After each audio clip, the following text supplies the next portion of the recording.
The live TV, सच सबसे आगे। नमस्कार, द लाइव टीवी आप देख रहे हैं, आपके साथ मैं हूं आदित्य कुमार।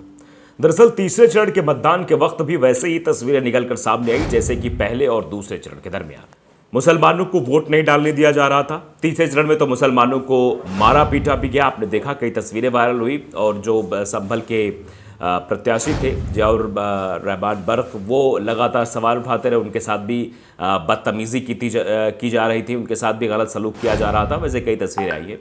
तो कुछ लोगों ने अपना प्रेडिक्शन देना शुरू कर दिया है कि आखिरकार किस तरीके से पूरा इलेक्शन चल रहा है और इस इलेक्शन में क्या कुछ चीज़ें और होंगी।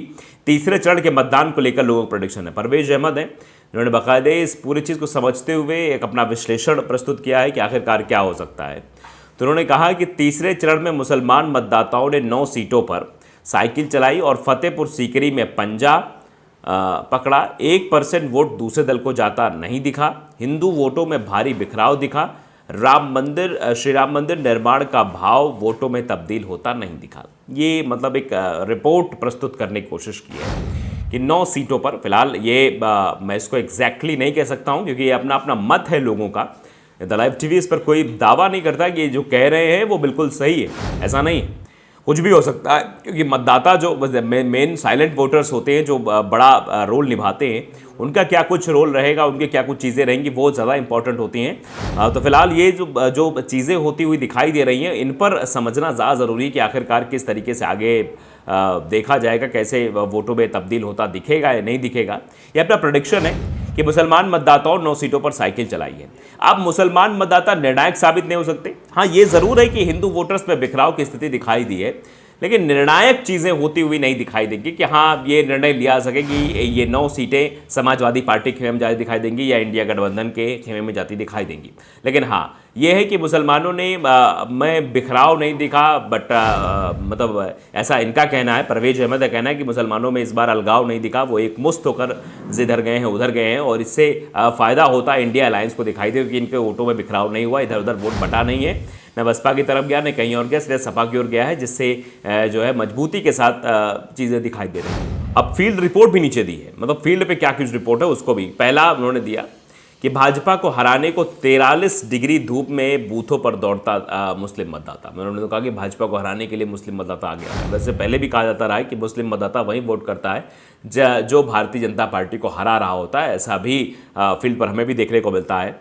तो ये कहा गया कि भाजपा को हराने के लिए 43 डिग्री टेम्परेचर में धूप में, जब आप समझिए इतनी गर्मी के घर से निकलना दूभर होता है, उस वक्त दौड़ दौड़ के मतदान करने मुस्लिम मतदाता पहुंचा। इसलिए इसका मतलब है कि वो भाजपा से नाराज़ है। जैसे भाजपा से नाराज़गी तो मुसलमानों की पहले से भी रही, जिस तरीके की चीज़ें वो लोग करते हैं, जैसे उनके नेता भाषण देते हैं, मारो काटो की बातें करते हैं, किस तरीके से आप जानते हैं कि नफरती भाषण देने में भाजपा के नेता अव्वल दर्जे में सबसे नंबर 1 माने जाते हैं। यही नाराज़गी रहती है।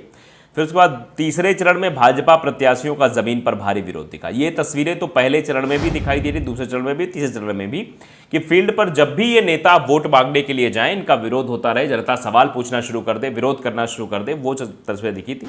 जातियों में बटा हिंदू मतदाता, मतलब ये कहा गया कि हिंदू मतदाता जातियों में बट गया, कि अपनी अपनी जाति वालों को वोट देना उसने मुनासिब समझा, ना कि एक तरफ एक मुश्त होकर जाता हुआ दिखाई दिया। तो इसका भी इम्पैक्ट पड़ता हुआ दिखाई देगा।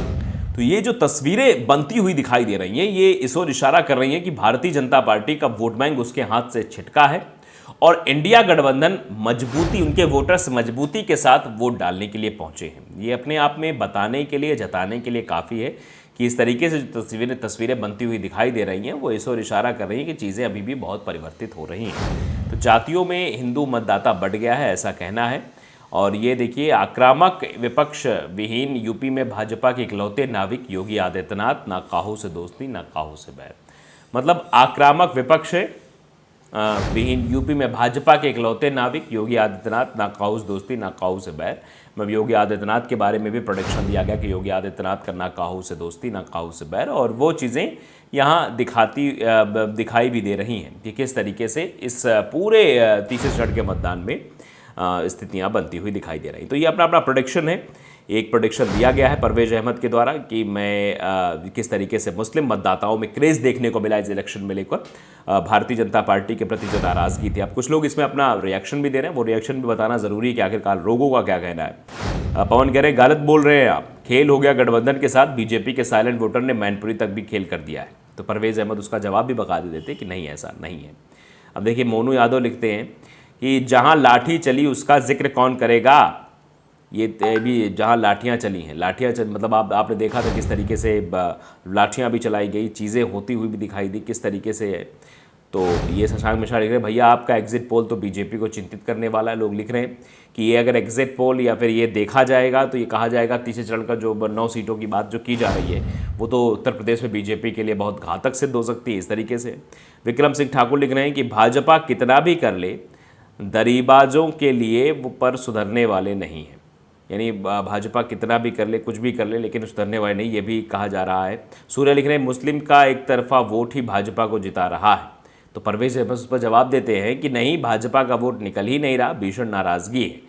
यानी ये कहा जा रहा है कि भारतीय जनता पार्टी का वोटर्स जो है वो वोट डालने नहीं निकल रहा है। यही टेंशन शायद भारतीय जनता पार्टी के नेताओं को भी हो रही है कि अगर उनका वोटर्स वोट डालने ही नहीं निकलेगा तो फिर समस्या तो खड़ी हो जाएगी कि आखिरकार जो है चीज़ें गड़बड़ होती जा रही, उनका वोटर्स नहीं निकल रहा है, एलीट क्लास नहीं निकल रहा है, तो इससे उनके वोटर्स कम हो रहे हैं। दूसरी तरफ इंडिया अलायंस का वोटर्स निकल रहा है, वो वोट डालने पहुंच रहा है, उससे उनके वोटों की संख्या में इजाफा हो रहा है, उनको फ़ायदा होता हुआ दिखाई दे रहा है। यूथ अगेंस्ट हेट ने लिखा कि ये किसने ऐलान कर दिया कि भाजपा को हराने के लिए दोपहरी में दौड़ा मुस्लिम मतदाता।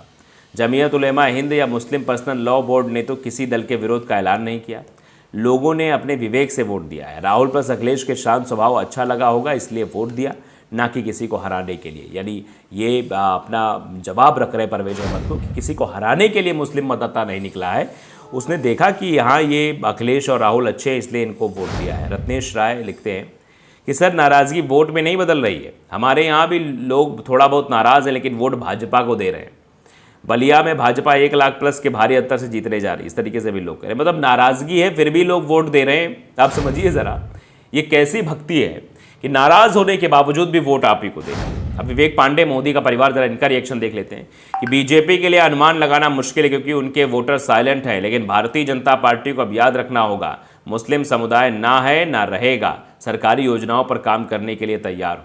आप समझिए, मतलब ये सीधे तौर पे कह रहा है कि मुस्लिम मतदाताओं को मतलब मुस्लिम लोगों को सरकारी योजनाओं से उनको वंचित किया जाए। रवि आर्य लिख रहे हैं कि 100% भी मुस्लिम वोट दे दे सपा और कांग्रेस को फिर भी घंटा नहीं बीजेपी को हरा सकते, 2022 में हरा दिया था ना, तुम दलाली कम करो। इस तरीके से भी लोग अपना अपना रिएक्शन दे रहे हैं। लेकिन जिस तरीके से भारतीय जनता पार्टी और चीज़ें हो रही है, देखिए अनब्रेकेबल लिख रहे हैं कि राम मंदिर और 370 पर वोट नहीं मिलेंगे। 10 साल में पहली बार दिख रहा है कि मोदी जी विपक्ष की बनाई पिच पर खेल रहे हैं। हर रैली में आरक्षण और संविधान पर सफाई देनी पड़ रही है। तीसरे चरण से इंडिया को मोमेंट मिल चुका है। यानी ये भी लोगों का रिएक्शन है कि मोमेंटम मिलता हुआ दिखाई दे रहा है, मोमेंटम इंडिया गठबंधन की ओर बनता दिखाई दे रहा है।